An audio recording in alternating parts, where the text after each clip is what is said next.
So R आणि L ची जी variety होती सेम व्हरायटी आपल्याला इथे आर आणि सी मध्ये दिसणार आहे. सो आपण काय करूया, आधी जे डिफरन्शियल इक्वेशन होतं ते पूर्ण सॉल्व्ह करून बघूया त्याचा आन्सर काय आहे. आपलं डिफरन्शियल इक्वेशन असं होतं, dq by dt plus Q R C is equal to E by R. So आपलं पी काय झालं इथे, पी आहे 1 बाय आर सी आणि क्यू आहे E by R. 1 by R C आपला पी आहे, ई बाय आर आपला क्यू आहे. सो स्टार्ट करूया आपण इंटिग्रेटिंग फॅक्टर पासून. Integrating factor is equal to integration 1 by R C D T. Same मगाशी ते आर बाय एल होता, इथे 1 बाय आर सी आहे. So E raise to 1 by R C तर कॉन्स्टंट आणि कॉन्स्टंटचं इंटिग्रेशन असतं into T. So T by R C. What is our integrating factor, E raise to T by R C. Finish. Final equation. आता equation मगाशी I च होतं, I इथे Q च असणार आहे, क्यू च equation. So Q is equal to sorry Q into I F, Q into I F plus C. C च्या ऐवजी मी ए लिहितो. का ए लिहिलाय, कारण कन्फ्युजन नको. कॅपॅसिटन्सचा सी आणि आपला कॉन्स्टंटचा सी सेम नको दिसायला, म्हणून मी ते कॉन्स्टंटला ए लिहितोय. एवढं फक्त लक्षात ठेवा. कधी कधी मुलं घाई चूक करतात, इथला सी आणि इथला सी कॉन्स्टंट काढतात, कॉमन काढतात. अरे हा कॉन्स्टंट आहे आणि हा कॅपॅसिटर आहे, फरक आहे, कॉमन काढू नका. म्हणून इथे त्यापेक्षा मी काय सरळ लिहिलं, ए.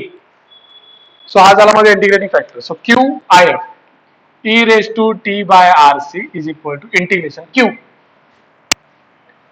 E by R E raise to T by R C plus A. हे माझं आहे पहिलं बेसिक इक्वेशन. आता हे सॉल्व्ह करायचं. ओके, बाकी लेफ्ट हँड साइड तशीच. Q E raise to T by R C is equal to E by R constant,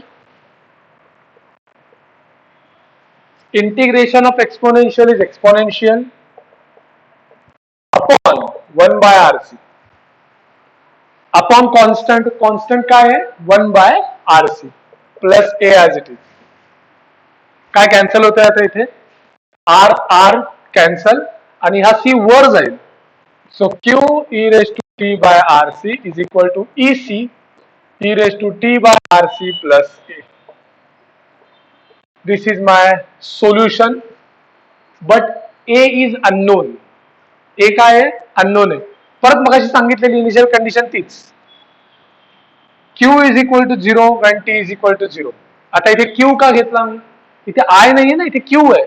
so R L च्या सर्किट मध्ये आय असतो आणि आरसी च्या सर्किट मध्ये क्यू असतो. सो इथे Q is equal to 0 when T is equal to 0. करा put. Q 0 आहे, 0 इंटू एव्हरीथिंग इज 0. टी 0 आहे, E raise to 0 1. So E C plus A. Therefore A is equal to minus E C. A is equal to किती आला, minus A C. करायचं. So Q E raise to T by R C is equal to E C E raise to T by R C plus sorry minus E C minus A C. मिळालं सगळं. आता E raise to T by R C ने divide करा, ह्याला पण divide करा आणि ह्याला पण डिवाइड करा. तर आपल्याला आपलं फायनल इक्वेशन मिळेल क्यू इज इक्वल टू, यांनी ह्याला डिवाइड केलं तर इसी आणि यांनी ह्याला डिवाइड केलं तर मगाशी सांगितल्याप्रमाणे inverse minus T by R C. हा plus T by R C आहे, इकडे खाली गेल्यावर minus T by R C. So this is my Q. Common काढा, 1 minus e raised to minus t by rc. This is my final equation of this differential equation. Same एक काही change केलं नाही मी, फक्त इथे आर बाय एल होता त्याच्याऐवजी 1 by R C आल्यामुळे हे सगळे चेंजेस झाले. हे आपलं फायनल इक्वेशन झालं चार्जचं. This is the equation of charge Q. आता क्वेश्चन मध्ये ते विचारतात find the equation of voltage. Find the equation of voltage across capacitance. मग काय करणार, तर तुम्हाला माहिती पाहिजे voltage across capacitance is Q by C.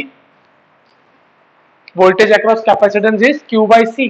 मग हा सी नी फक्त डिवाइड करा, हा सी फक्त ते डिवाइड केला तर आपल्याला काय मिळेल, Q by C is equal to E 1 minus E raise to minus T by C.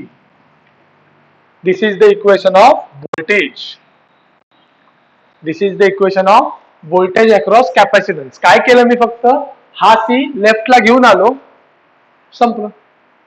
This is the voltage across capacitance. आणि थर्ड प्रश्न विचारतात की what is the current in the capacitance, करंटचं इक्वेशन.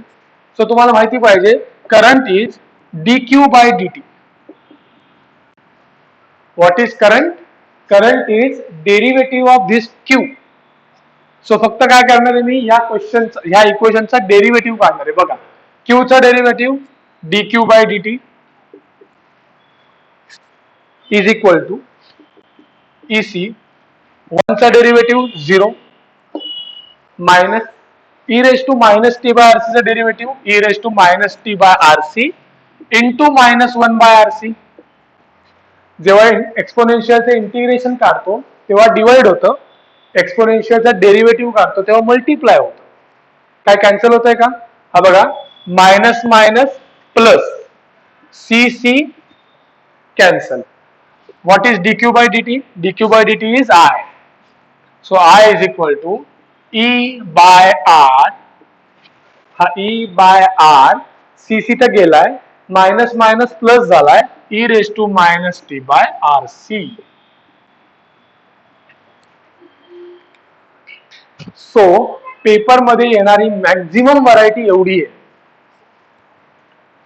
ह्याच्या बाहेरची आरसी मधली variety नाहीये. So परत तेच इक्वेशन घ्या, पी क्यू ओळखा, इंटिग्रेटिंग फॅक्टर फाइंड करा, फायनल सोल्युशन काढा, इनिशियल कंडिशन जी सांगितली ती पुट करा, तुम्हाला तुमची फायनल क्यू ची व्हॅल्यू मिळेल.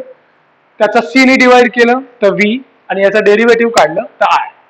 बस ही आहे मॅक्झिमम व्हरायटी आपली आरसीची. ओके. सो इथे मी आर एल चा पार्ट संपवलेला आहे, आरसी चा पार्ट संपवत आहे. ह्याच्यानंतर जी इलेक्ट्रिकल सर्किटची व्हरायटी आहे ती आहे हा जो ई आहे ना ई, आतापर्यंत प्रत्येक क्वेश्चन मध्ये हा ई कॉन्स्टंट होता, कॉन्स्टंट. त्याचा फरक काय पडला या भागात? हा ई कॉन्स्टंट असल्यामुळे हा कॉमन निघाला आणि फक्त इंटिग्रेशन कोणाचं केलं आपण? एक्सपोनेन्शियलचं. हे बघा पुढच्या क्वेश्चन्स मध्ये हा ई कॉन्स्टंट नसणारे व्हेरिएबल असणारे of sine E is equal to sine T. मग जेव्हा साइन असेल तेव्हा हा साइन आणि हा एक्सपोनेन्शियल आपण डायरेक्ट इंटिग्रेट करू शकत नाही, थोडा चेंज होतो क्वेश्चन मध्ये.